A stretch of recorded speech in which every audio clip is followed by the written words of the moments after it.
Hello everyone, welcome to my channel Maradani ముచ్చట్లు. ఈరోజు మరొక మంచి రెసిపీతో మన ముందుకైతే వచ్చాను. అది ఎగ్ ఫ్రైడ్ రైస్ అనమాట. ఇది రెగ్యులర్గా మనం ఇంట్లో చేసుకునే దానికంటేను మనం రెస్టారెంట్లో ఎలా తింటామో అదే టేస్ట్తో, అదే స్మోకీ ఫ్లేవర్తో మన ఇంట్లోనే ఈజీగా ఎలా తయారు చేసుకోవాలో ఈ వీడియోలో చూపిస్తాను. అలాగే మన రెస్టారెంట్లో తినేటప్పుడు లైట్ స్మోకీ ఫ్లేవర్తో భలే టేస్ట్గా ఉంటుంది కదా, అలాంటి స్మోకీ ఫ్లేవర్తో మనకి ఈ వీడియోలో ఎలా తయారు చేయాలో ఆ చిన్న టిప్ పాటించి చేసామనుకోండి, మనకి రెస్టారెంట్ టేస్టు ఆ ఫ్లేవరు పక్కగా వచ్చేస్తుంది. ఇక లేట్ చేయకుండా వీడియోలోకి వెళ్ళిపోదాము.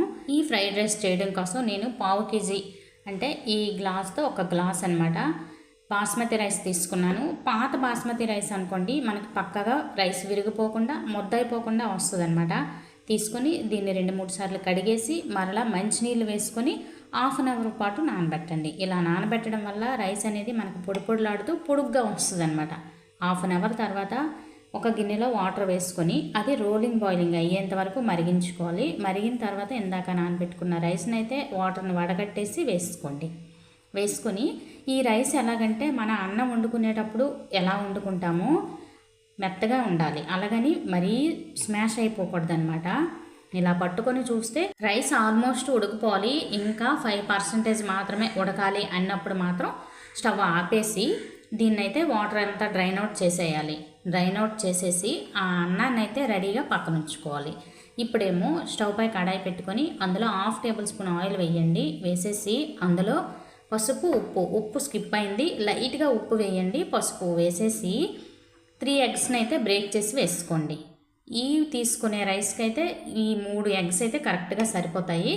వీటిని వేసేసి ఐ ఫ్లేమ్ మీదే టాస్ చేయండి. ఎప్పుడు కూడా ఎగ్స్ని ఐ ఫ్లేమ్ మీద టాస్ చేస్తే సాగినట్లు రావు, సాఫ్ట్గా వస్తుంది అనమాట. ఇప్పుడు ఎగ్స్నేమో బ్రేక్ చేసిన తర్వాత ఇలాగా కైమాలాగా చెయ్యాలి, కానీ మరీ చిన్న చిన్న పీసెస్ అయిపోకూడదు. ఇలాగా నేను వీడియోలో చూపించినట్లు ఇలా చేసుకుని బాగా ఫ్రై అయిన తర్వాత తీసేయండి. అదే కడాయిలో మరొక table spoon oil, 1/2 table spoon butter వేసుకోండి. బటర్ కరిగిన తర్వాత 1/2 టేబుల్ స్పూన్ షాజీరా వేసేయండి. అది కొద్దిగా వేగిన తర్వాత మీకు నచ్చిన వెజిటబుల్స్ వేసుకోవచ్చు. అయితే పక్కాగా వేయాల్సింది ఏంటంటే క్యాప్సికం, అలాగే క్యారెట్ తప్పకుండా వేయాలి. బీన్స్ ఉంటే బీన్స్ కూడా వేసుకోవాలి. ఫస్ట్ అయితే క్యారెట్, పచ్చిమిర్చి వేసి కొద్దిగా వేగిన తర్వాత క్యాప్సికం ముక్కలు అయితే వేసుకోవాలి. ఇవన్నింటినీ కూడాను చిన్న చిన్న ముక్కలుగా కట్ చేసుకోవాలన్నమాట. క్యాప్సికం త్వరగానే వేగిపోద్ది కాబట్టి తర్వాత వేసుకొని లైట్గా ఫ్రై అయిపోయిన తర్వాత కొద్దిగా బఠానీ వేసుకోండి. ఇది ఫ్రోజన్ బఠానీ కాబట్టి నేను ఇప్పుడు వేసుకుంటున్నాను. అది నార్మల్ బఠానీ మీరు తీసుకున్నట్లయితే ఉడకపెట్టేసి వేసుకోండి. వేసుకొని అది కాస్త వేగిన తర్వాత ఇందాక ఫ్రై చేసి పెట్టుకున్న ఎగ్ పీసెస్ని అయితే వేసేయండి. వేసేసిన తర్వాత మొత్తం అంతా ఒకసారి నీట్గా కలపండి. ఇలాగ కలుపుకోవడం వల్ల ఇందాక ఎగ్లో వేసిన సాల్ట్ అనేది ఆ వెజిటబుల్స్ కూడాను బాగా పడుతుంది అనమాట. ఇలా మొత్తం అంతా కలిపిన తర్వాత ఇందాక ఉడికించుకున్న అన్నాన్ని అయితే వేసేయండి. వేసేసి ఇప్పుడు అన్నానికి తగ్గట్టు సాల్ట్ వేయండి. అంటే రుచికి సరిపడా సాల్ట్ అయితే వేసుకోవాలి. అలాగే 1/2 టేబుల్ స్పూన్ టేస్టింగ్ సాల్ట్ వేయాలి. ఇది ప్రతి సూపర్ మార్కెట్లో దొరుకుద్ది అనమాట, ఈజీగానే దొరుకుద్ది. అది వేస్తేనే ఈ ఫ్రైడ్ రైస్కి అనేది టేస్ట్ వస్తుంది. అలాగే 1/2 టేబుల్ స్పూన్ మిరియాల పొడి, ఈ మిరియాల పొడి అలాగే టేస్టింగ్ సాల్ట్, ఈ రెండింటి వల్లే ఫ్రైడ్ రైస్కి టేస్ట్ అయితే వస్తుంది అనమాట. ఇవన్నీ మొత్తం వేసిన తర్వాత మొత్తం అంతా మరలా ఒకసారి రైస్ విరిగిపోకుండా టాస్ చేయండి. మొత్తం అంతా కలపండి. ఇలా కలుపుతూ ఉన్నప్పుడు మంట మాత్రం తగ్గించకండి, ఐ ఫ్లేమ్ మీద టాస్ చేయండి. ఇప్పుడు మొత్తం అంతా కలపడం అయిపోయిన తర్వాత స్టవ్ ఆపేయండి. ఆపేసి ఒక కాలిన బొగ్గునైతే ఒక గిన్నెలో వేసేసి దానిపైన కొంచెం నెయ్యిని వేయండి. నెయ్యిని వేయడం వల్ల పొగ వస్తుంది అనమాట. చూస్తున్నారా, ఇలాగా పొగ వస్తుంది కదా, ఇలా వచ్చినప్పుడు మూత పెట్టేయండి పైన.